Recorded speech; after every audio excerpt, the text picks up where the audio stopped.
Lhakar sang, Dananga Gorshay subsidio Tabdichigie.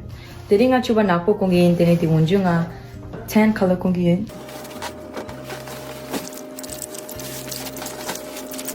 The Chuba Tani Danga makeup Tenitachi.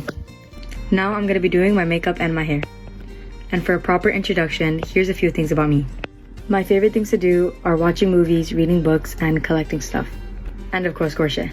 One of the reasons why I think that Tibetan Gorshay is crucial to our culture is because while China is trying to take down our tradition and our culture, it's our job to keep it alive. Getting to know the Tibetan culture and history is such an important and beneficial thing for our culture. Now that my makeup is done, it's time to accessorize. These are the earrings I'm going to be wearing today, and then the necklace I'll be wearing. To everyone who watched the video, I just want to say thank you and Tujinang. I hope everyone has a great Gorshay session, and Lhakar sang tamalo. Bye bye.